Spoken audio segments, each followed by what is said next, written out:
All right, additional thoughts time for The Life of Pierre 4 by Pierre Bourne. And I want to start by reminding people of my system for evaluating and defining a 10 album. I've got 3 rules. No skips, pretty obvious. I can listen to it at any time, that's a tough one to clear because there's some metal albums that I love, and sometimes I just don't want to listen to metal. So there's a lot of great albums that one doesn't quite work on. And of course, the other big one is I listen to it from beginning to end without interruption. I don't stop it and switch it out. That's my criteria for a 10. Because I feel like if an album does those 3 things, what else do you need? You know, I can listen to it at any time all the way through and I don't turn it off till it's done. That's perfection. If I were a trap, like a big trap fan, and I'm getting there. Slowly but surely I'm getting there. If I were a big trap fan, this album would be a 10 for me. I think for now, if I was going to put a number on it, even though I don't like to, it's not quite there. I'm not even going to say a number because I hate the numbers thing. I honestly can't stand it with music or movies or anything because people take it and they just run with it. And anyway, I won't rant on that. I don't want to. But basically, if I were a person where at any point in time I'd be in the mood for trap music, and I am warming up to it. I mean, I like it, but not quite. You know, it is a certain mood. It is a certain vibe. Like I was listening to this on the way back. I'm sure some of you saw the video I posted recently of my dirt biking out in the desert, right? I was driving home. I put it on, listened to it all the way through, and it's cool. But then I was like, you know, I kind of want something else. I finished it. I listened to it from top to bottom. Something I do love about this album, and I'll talk about that in a second. But I was like, okay, I need to mix it up, you know, and that is kind of the pros and cons of my own arbitrary rating for creating a 10 album, a perfect album, is sometimes you're just not in the mood for stuff. But that's also why I like that criteria, because if an album is so good that you listen to it no matter what your mood is, that's fucking incredible. Anyway, you know, this album, Barter 6, Astro World I liked. I think on that same drive home, kind of continuing a previous story I just abandoned, I listened to A Great Chaos by King Carson. I put on Barter 6 again. Did a lot of trap listening on the way home from the desert that weekend. And this album specifically, I like it a lot because it reinforces one of my own biases, one of my own opinions, which is writing matters and lyrical content matters. And you guys have heard me say it before, and I'll rant about it again on the next trap album, I'm sure. To me, I honestly wish I could sit down with Pierre Bourne and just talk to him for like a half hour, 45 minutes about the mechanics and the thought process and some of the things that he was doing, when he was doing them, why he was doing them, both in the production space and in the lyrical space. Because the way he has constructed this album, I think it's just fucking amazing. And a big portion of why I enjoy it so much is because of what's happening lyrically. I don't have a lot of notes in terms of the lyrics, unfortunately, so I can't really back up my own claim here, right? But one of the examples is early in the album, he's saying, you know, living life is so strange. And this is early when, you know, he's kind of going through this breakup with this girl who he clearly loves or whatever. And this is more the story. I'm not saying specifically for the artist, but just the story of the album. And then the final track, Damn, Life Crazy. Damn, Life Crazy. When he relinks. Basically, there's this whole story arc of being in love, the relationship failing, falling out of love, forcing himself to fall out of love. And then when he is big and rich and famous and all these, the girl comes back. But when they get together, it's gone so far and so long that he essentially treats her like all the other girls that he's running through. So it's a fascinating listen, especially the last song. And I actually pulled up Genius. This is something I hardly ever do. I never really go through the lyrics a second time. But lyrically, the first verse, talking about, you know, sex was so good, thought it was love, couldn't keep up, I came in second place. That's a reference back to Racer. All the time that I wasted, that's a reference back to another song where he was kind of I think, a ballad where he's like, come on, like we're wasting all this time and all you're doing is worrying about your ex. And this is where that producer tag was dropping a lot. You've got sorry all over your face. You're not really. Anyway, it's really fascinating if you pay attention lyrically to the album and what's being said and when and how things devolve and break down.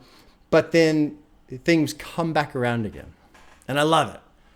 And I saw a couple comments. People were telling me, again, I'm overanalyzing. I'm supposed to chill. I'm supposed to vibe. And for the most part that I do. But my enjoyment of listening to music is I listen to music. Like there'll be times the whole family's in the car. We're going somewhere, driving. And my wife starts talking. There's times I'll pause the music. I'll pause, talk to her. And then when she's done, I resume the song because that's how continually engaged I am with music when I'm listening to it. I love listening to it. And so this album specifically, having these little lyrical breadcrumbs and these production breadcrumbs as things change and evolve, as its whole tale unfolds, is fucking fantastic. So I guess I'll make, of course, the cliche, joke of, well, even if I'm not going to call it a perfect 10 in terms of my own criteria, I would say it's definitely the #1 rated mixtape of all time. Of course. And that's just science. We all know that. That's the result of endless study, of course. What do I have? What else do I have for notes? I don't remember.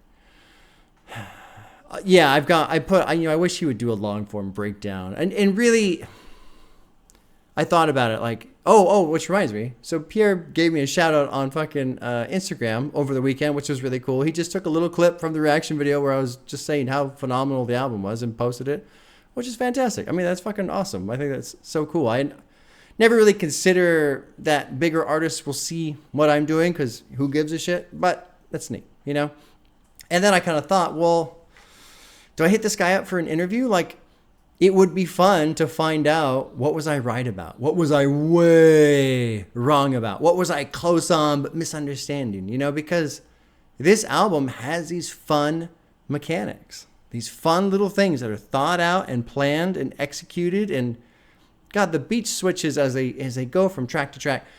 I went back on Spotify just now and looked. Not a single track has a heart. Because this album is not a collection of songs. This album is one piece of music that goes from the very beginning to the very end, and you don't start in the fucking middle or whatever. Like for me, no, absolutely not. That would be blasphemy. Starting at track 4 or what? Like no. You must start from the beginning, and you must go all the way through. And I think for me, anytime I do put it on, there's actually times this week when I did not put it on because I was like, well, I don't have time. I can't listen to it all the way through. I'm not a weirdo, by the way. This is perfectly normal. Oh, man. What a fun album. A couple of people posted Life of Pierre 5. I got to check out. I definitely think I will. Oh, but going back to the whole interview thing, I mean, last year or maybe even the year before, I was kind of getting the idea of, I'll try and start doing artist interviews and stuff like that. And I backed off of that idea, not because I'm not interested, but because I don't know how interested other people are. And I think it would be fun to do. I think it would be fun specifically to talk to Pierre Bourne and ask about some of these sounds like that like crunchy lion roar sound and the glass breaking sound and his producer tag, when it's being used and how often it's being used and where it's being used and how in the back of the album it's chopped down to just yo Pierre. These elements are fucking cool. They're really cool. And I think at minimum, even if it wasn't like an interview thing, and maybe this already exists, but it would be so fun to watch a video, like a long form breakdown of him saying, this is what I'm doing here. This is why I'm doing it. And this is how it feeds into this element 3 songs later. And just seeing the whole album essentially deconstructed, taken apart, where you can see all the pieces and how they function together and interact with each other. It would just be fucking fascinating. Fascinating. And kind of going back to what I said at the very beginning, whenever it was, I've just kind of been all over the place on this one, which to me is another kind of compliment, my own indirect, accidental compliment. When I get so excited, I can't focus on anything. But this is something I feel like it's specifically the trap subgenre, because my complaints with trap has always been, why are we saying the same thing on essentially every song across every album? You know, it's me, I'm a bitch, sucking my dick. It gets so boring and predictable and cliche and tropish that I lose all interest. And I also understand it's not about listening to lyrics. It's about listening to the sound and the vibe. And I get that. But the vibe can be so much more improved if you actually put interesting lyrical content in there. And what's so clever about this one, I'm just going to fucking praise this album for 14 minutes straight. It's still kind of in that trap lane lyrically. Like, if you're not paying attention, it does sound like every other trap song. You know, you got all these elements about girls and all this other shit, right? So it's sneaky and it's fucking brilliant, and how it kind of slips it in there. These little sub layers of story and evolution in the story that eventually comes full circle to where the two characters in the story meet up, but the relationship is ruined in the end. It's just brilliant. That's brilliant. I love it. Maybe it is a 10. Maybe I should stop being so stingy. I don't like tossing out 10s very often. I like to keep them for myself so I can be greedy. Great album. And I think another element of praise I'll throw on there is, I was not expecting or suspecting anything like this. I've heard plenty of concept albums, especially in rock and in metal and stuff like that. There's plenty of concept albums out there, and they're fun to listen to, and stories and stuff like that. And Kendrick, of course, does a great job, and all these artists and shit. But this one was just neat. It was really neat to see this true love slowly crack and break down and dissolve into nothing, and then have the person that love was intended for come back, but now the love is gone. And it's just fascinating. I love it. Okay, I think I've said I love this album enough. That'll wrap up this video. Discord already knows what I'm doing tomorrow. I haven't fully decided, so I'm gonna do Chief Keef, Finally Rich, tomorrow. Either the standard release or possibly the deluxe release. It depends on time. I'm also linking up with Path tomorrow at 11 a.m. on Twitch for a stream collaboration where we discuss hot takes. That'll be fun. So it kind of depends on when I get started in the morning and how much time I have, because I don't want to keep Path waiting. There you go, guys. Take care. Fantastic album. Yeah, just so much fun to listen to. And every time I listen to it, even though I would chill and vibe, especially at work, a lot of paperwork this week at work, I'd throw it on and it's just kind of there. But even then, I'd still, this is that one part. This is where we are in the story, because I would hear these certain little parts of the lyrics, parts of the lines. Good shit. Okay, all right. I'm going to stop. Take care. We'll see you soon.